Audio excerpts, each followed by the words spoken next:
नमस्कार दोस्तों एवं मेरे प्यारे विद्यार्थियों। आप लोग सकुशल होंगे ईश्वर की दया से। यह हमारी शुभकामना है कि आप लोग स्वस्थ और सकुशल होंगे। कल जैसा मैंने आपको बताया था कि आज हम भाषा के विभिन्न रूपों के बारे में चर्चा करेंगे। आज हम भाषा के उन रूपों के बारे में विस्तृत चर्चा आप लोगों के सामने रखने जा रहे हैं। अभी आप लोग आईपीएल मैच देख रहे हैं। हमारे समझ से लगभग बहुत सारे बच्चे इस मैच को देखते होंगे। हमारे दोस्त भाइयों भी देखते होंगे इस मैच को। तो आपने कभी सोचा कि जो आईपीएल मैच हम देख रहे हैं वो हमारे भाषा का क्या रूप है, किस रूप में वह भाषा आती है? बस इसी चीज को तो देखना है। हम लोग आपस में दो दोस्तों के बीच संवाद करते हैं। ये भी हम लोग करते हैं, प्रतिदिन करते हैं। विद्यार्थी स्कूल आते हैं, अपने कक्षा में बैठते हैं, शिक्षक की बातों को सुनते हैं, फिर ब्लैक बोर्ड पर जो बातें लिखी जाती है उसको हम लोग कॉपी पर लिखते हैं। यही तो भाषा का रूप है, इसी को तो समझना है। यही हमें उन बातों की ओर इशारा करता है कि आखिर भाषा का रूप क्या है। तो हम लोग जानेंगे भाषा का दो रूप होते हैं। पहला है मौखिक भाषा और दूसरा है लिखित भाषा। तो भाषा के कितने रूप है? तो भाषा के दो रूप हैं, मौखिक भाषा और लिखित भाषा। अब बात रह गई कि मौखिक भाषा किसे कहते हैं। आप लोग प्रतिदिन मोबाइल से बात करते हो अपने दोस्तों के साथ, तो आपको पता है वह कौन सी भाषा है? वह मौखिक भाषा हुई।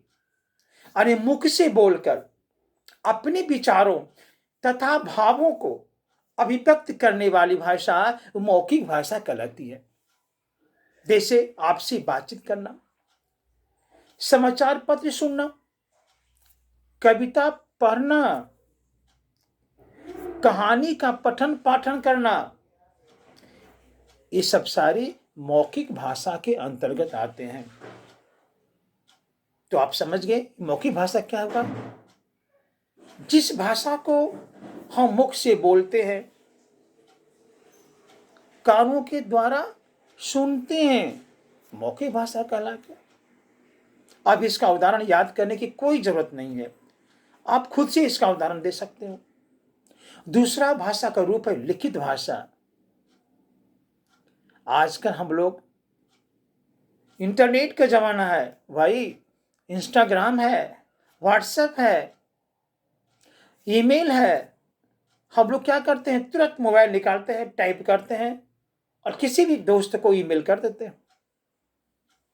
किसी भी इंस्टाग्राम में लिखना है किसी को तो लिख के भेजते हैं। यह भाषा का रूप है और यह भाषा लिखित भाषा कहलाती है। लिखकर तथा लिखकर विचारों तथा भावों को अभिव्यक्त करने वाली भाषा लिखित भाषा कहलाती है। जैसे कहानी लेखन हो गया, आपने ईमेल लिख दिया ना, किसी व्यक्ति को इंटरनेट के द्वारा ईमेल दे दिया, फैक्स भेज दिया, व्हाट्सएप पर आपने कुछ लिखकर भेज दिया, ऐसा ही लिखित भाषा हो गई। कहानी लिखना, हम लोग विद्यालय में हमारे बच्चे क्या करते हैं, घर से नोट कॉपी में जो गृहकार्य लिख के आते हैं वह भी तो लिखित भाषा है। तो साहित्य की रचना करना, पत्र लिखना, अनुच्छेद लिखना, ये सब सभी तुम्हारे लिखित भाषा के उदाहरण हैं। अब हम चलेंगे बोली और उपभाषा किसे कहते हैं, बोली किसे कहते हैं, उपभाषा किसे कहते हैं, इसकी जानकारी होना नितांत आवश्यक है। तो हम लोग बोली किसे कहते हैं, उपभाषा किसे कहते हैं, आप लोग थोड़ा ध्यान से समझिएगा।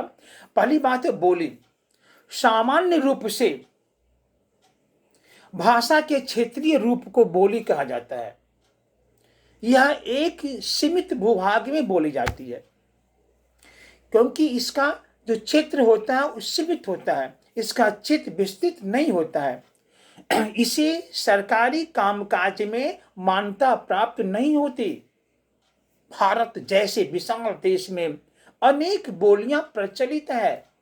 जैसे आप देखो, ब्रज हो गई, भोजपुरी हो गई, अवधी हो गई, हरियाणवी हो गई, बुंदेलखंडी हो गई, छत्तीसगढ़ी हो गई, बघेली हो गई, खड़ी बोली हो गई। ये हिंदी की 8 प्रमुख बोलियां हैं। कोई पूछेगा तुमसे कि अच्छा बताओ, हिंदी के मुख्य रूप से कितनी बोलियां हैं, तो बताएंगे 8 बोलियां हैं।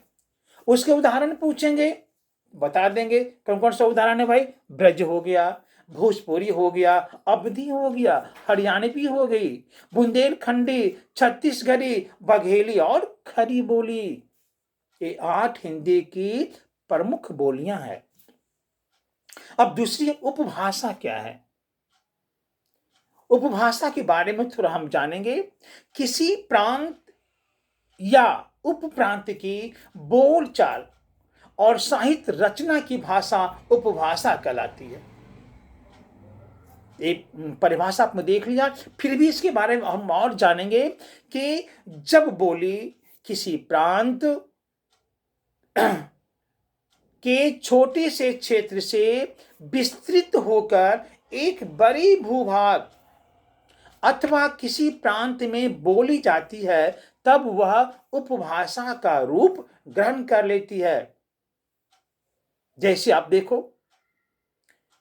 हिंदी की मुख्यतः 5 उपभाषा है। कोई पूछेगा तुमसे कि हिंदी के मुख्यतः कितनी उपभाषा हैं, आराम से बोलेंगे 5 उपभाषा हिंदी के हैं। अब पूछेगा कौन कौन है भाई, तो उसका नाम नोट कर लीजिए, याद कर लीजिए। आपके बहुत सारे प्रतियोगी परीक्षा में पूछे जाते हैं। वह कौन कौन उपभाषा है। पहला है पश्चिमी हिंदी। पहला क्या है, पश्चिमी हिंदी, राजस्थानी हिंदी, पूर्वी हिंदी, बिहारी हिंदी और 5वां है पहाड़ी हिंदी। जिसमें याद रखिएगा, हिंदी प्रदेश में भोजपुरी बोलने वाले सबसे अधिक हैं। अब दूसरा प्रश्न उठता है कि हिंदी भाषा क्षेत्र में सबसे अधिक किस बोली को बोली जाती है भाई, तो भोजपुरी हो गई। अब आपसे प्रश्न पूछेगा कि अच्छा भाई बताओ, ये भोजपुरी भाषा नाम कैसे हुआ, इसकी क्या कारण है। कारण है वो आप जान जाइए, ये भी बहुत सारे प्रतियोगी परीक्षा में पूछे जाते हैं। वह क्या है कि बिहार के शाहाबाद जिले के भोजपुर गांव के नाम के आधार पर भोजपुरी पड़ा। इस भाषा का नाम भोजपुरी कैसे हुआ, तो बिहार के शाहाबाद जिले के भोजपुर गांव के नाम पर इस भाषा का नाम भोजपुरी भाषा हुई। तो हम लोग समझ गए भाषा का रूप कितने हैं, बोली क्या है, उपभाषा क्या है। अब हम बच्चे राजभाषा के बारे में जानें कि राजभाषा क्या है। पहले हम थोड़ा सा हिंदी भाषा के बारे में भी कुछ और जानकारी इकट्ठा कर लें, समझ लें। हिंदी एवं अन्य आधुनिक भाषाओं का आरंभ कैसे हुआ, कोई पूछ सकता है प्रश्न, क्योंकि बहुत सारे प्रतियोगी परीक्षा में यह प्रश्न पूछा जाता है कि हिंदी एवं अन्य आधुनिक भाषाओं का आरंभ किसे माना जाता है, तो वह है अपभ्रंश से माना जाता है। इसका उत्तर क्या हुआ कि हिंदी एवं अन्य आधुनिक भाषाओं का आरंभ अपभ्रंश से माना जाता है। दूसरा प्रश्न है कि भारत की सबसे पहली देश भाषा कौन सी थी, तो भारत की सबसे पहली देश भाषा पाली थी। भारत की देश भाषा सबसे पहले कौन थी, पाली थी, जिसे प्राकृतिक भाषा भी कहते हैं। यह बौद्ध धर्म की भाषा थी, याद रखिएगा। या किस धर्म की भाषा थी? या बौद्ध धर्म की भाषा थी? आपको एक जानकारी और लेना होगा कि श्रीलंका के लोग पाली को मगधी कहते हैं। अब कोई पूछेगा कि कौन सा ऐसा देश है जिस देश के लोग पाली भाषा को मगधी भाषा कहते हैं? तो वो देश कौन कौन सा है? वह श्रीलंका है। कि श्रीलंका के लोग पाली भाषा को मगधी भाषा कहते हैं। अब दूसरा प्रश्न क्या है कि क्यों कहते हैं भाई? इसके यह भी तो प्रश्न है, क्या कि मगधी भाषा क्यों कहते हैं? तो मगधी भाषा इसलिए कहते हैं क्योंकि इस भाषा का सृष्टि, इस भाषा का जन्म मगध में हुई थी। इस भाषा का जन्म कहाँ हुई थी? मगध में हुई थी। इस कारण इसे मगधी भाषा कहा जाता है। कहाँ? श्रीलंका में। अब दोस्तों हम लोग आगे बढ़ते हैं। राजभाषा क्या है? अच्छे तरीके से इसको समझिएगा कि राजभाषा किसे कहते हैं, है क्या? तो सरकार के कार्यालयों में कामकाज के लिए जिस भाषा का प्रयोग होता है उसे राजभाषा कहते हैं। एक बार फिर से परिभाषा ध्यान में रखिएगा कि सरकार के कार्यालयों में कामकाज के लिए जिस भाषा का प्रयोग होता है उसे राजभाषा कहते हैं। आपको मालूम है हिंदी हमारी राजभाषा है। तो हिंदी राजभाषा कब बनी? अब यह प्रश्न उठता है। तो हिंदी राजभाषा बनी तुम्हारा 14 सितंबर सन 1949 ईस्वी को हिंदी को संविधान में राजभाषा का दर्जा दिया गया। इसीलिए प्रत्येक वर्ष 14 सितंबर को हिंदी दिवस या राजभाषा दिवस के रूप में मनाते हैं।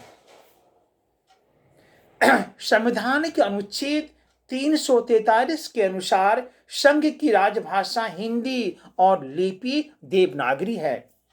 आप समझ जाना, इससे दो प्रश्न उठेंगे। पहला प्रश्न क्या उठेंगे कि हमारे संविधान के अनुच्छेद 343 के अनुसार संघ की राजभाषा और लिपि क्या है? तो संघ की राजभाषा हिंदी है और लिपि क्या है? देवनागरी है। पहला प्रश्न का जवाब मिल गया। अब दूसरा प्रश्न पूछ सकता है कि हिंदी को कब राजभाषा घोषित की गई? तो हिंदी को 14 सितंबर सन 1949 को राजभाषा का दर्जा मिला। तीसरा प्रश्न है कि हिंदी दिवस या राजभाषा दिवस कब मनाते हैं? तो 14 सितंबर को हिंदी दिवस या राजभाषा दिवस मनाते हैं। अब एक प्रश्न और, हमारे संविधान की 8वीं अनुसूची में 22 भाषाओं को मान्यता प्रदान की गई है। अब यहां प्रश्न दो उठेगा, संविधान की किस अनुसूची में? 8वीं अनुसूची में कितनी भाषाओं की मान्यता मिली है भाई? तो 22 भाषाओं की मान्यता मिली है। तो ये सब जानकारी मैंने आपको दिया आपकी सुविधा के लिए, आपको सहयोग करने के लिए। अब मैं आप लोगों को मानक भाषा के बारे में बताएंगे कि मानक भाषा है क्या। तो याद रखिए मानक भाषा उस भाषा को कहते हैं जिसका प्रयोग हमारे देश में विभिन्न भागों में होता हो, किसी एक भाग में नहीं होता हो, विभिन्न भाग में होता है, उसे मानक भाषा कहते हैं। तो हमारे देश में हिंदी के प्रयोग के लिए उसका एक मानक रूप घोषित किया गया है जो मानक भाषा कहलाती है। याद रखिएगा इस चीज को। अब हम दूसरे वीडियो में आपको लिपि के बारे में जानकारी प्रस्तुत करेंगे। हमें विश्वास है कि आप लोगों को यह हमारे द्वारा कही गई बातें आपकी परीक्षा के लिए उपयोगी होगी। धन्यवाद। नमस्कार।